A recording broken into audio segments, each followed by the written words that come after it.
9. ročník súťaže Živé IT projekty už pozná svojich víťazov. Do aktuálneho ročníka sa zapojilo 34 subjektov a spolupracovalo s nimi spolu 200 študentov pod vedením 87 mentorov na 43 projektoch. Ocenených bolo napokon 6 najlepších a zo zlatej priečky sa teší projekt, ktorého cieľom bolo vytvoriť aplikáciu s úmyslom zlepšiť vyhľadávanie na internete, najmä pre ľudí s poruchami zraku alebo sluchu. Som naozaj hrdý otec a som hlavne hrdý na to, že to prežilo 9 rokov. Bolo veľmi zložité začať a ešte zložitejšie, aby to išlo neustále ďalej a ďalej.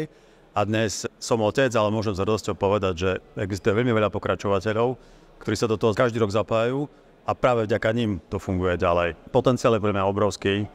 Ja si napríklad už neviem predstaviť, že by sme to nerobili, lebo ten benefit je naozaj významný pre našu katedru, pre našu školu, pre univerzitu.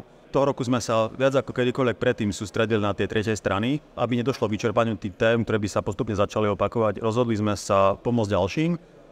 Tie roky nám ukázali to, že okolo nás je veľmi veľa ľudí, ktorí žijú v komunitách a ktorí nemajú také šťastie, že si môžu dovoliť treba z nejaké IT riešenie. Aktuálny ročník bol premiérovo zameraný na pomoc tretiemu sektoru a samosprávam. Je to pre študentov toto prepojenie s praxou, myslím si, perfektnou príležitosťou naozaj odraziť sa z tej akademickej pôdy a možno navnímať, ako to potom reálne funguje v praxi.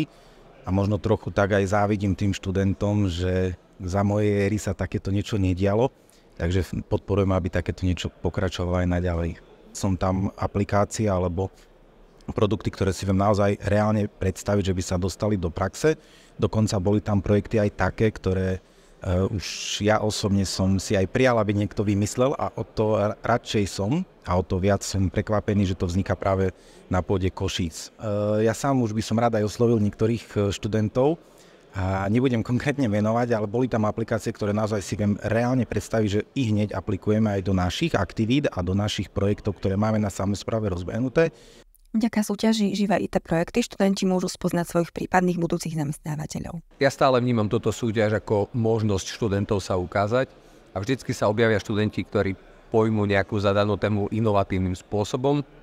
A taktiež veľmi oceňujem, ak to nie je len nápad, ktorý má možno nejaký vzhľad, nejakú formu, ale je to funkčná aplikácia, ktorá môže byť priamo posunutá na to, aby bola využívaná koncovými používateľmi. Tá úloha samotnej tej súťaže je skôr pomôcť študentom pochopiť, aké reálne úlohy očakávajú od zamestnávateľov, keď skončia školu, čiže to je jedna vec.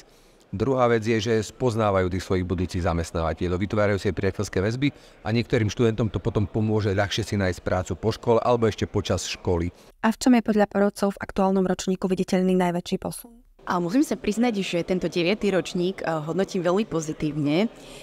Veľmi vnímam posun k praktickému alebo väčšiemu praktickému využitiu projektov, na ktorých robili študenti. Ide o riešenie, ktoré v podstate reflektujú nejaké dlhodobé problémy a týkajú sa zraniteľnej skupiny ľudí.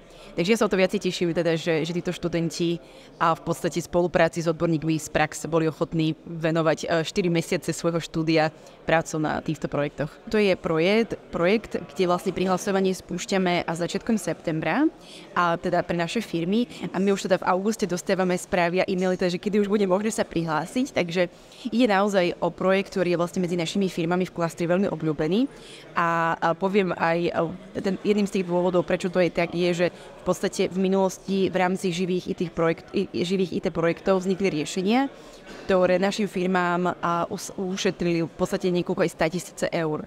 Katka Demčáková z víťazného týmu netajila radosť. Priznala, že ich najviac potrápil samotný model, ktorý detekoval posunky a jeho následné nasadenie do aplikácie a na server. Tak tešíme sa neuveriteľne, pretože sme to nečakali vôbec, že na prvé miesto. Ako vedeli sme, že je to pekný projekt s peknou myšlienkou veľmi, ale na prvé miesto sme to teda nečakali, takže sme milo prekvapení. Tak celkovo asi model, ktorý detekoval tie posunky, takže s tým sme sa hrali, aby sme dosiahli vysokú presnosť a nájsť možno nejaké vhodné riešenie. A potom asi s tým nasadením už do aplikácie a na server, tak tam sme sa museli popasovať s nejakými problémami. Tá aplikácia by sa určite dala ďalej rozvíjať, prípadne možno rozšíriť naozaj nie o len znakovú abecedu, ale o nejaké fakt, že gestá, ktorými reálne hovoria v podstate aj tí nemi alebo hluposlepí ľudia. Ako bolo to pre nás sústrednosť aj vlastne spolupráca v tíme, komunikácia, vedieť spolu interagovať, dohadovať sa kompromisy, takže určite super skúsenosť. A čo je najlepšie, iné z aplikácií už dokonca dokázala zachrániť ľudský život. Kolegovému známemu, alebo teda susedovi sa prihodila porážka a jeho otec vlastne nevedel, že koľko stlačení a koľko vdychnutí má použiť.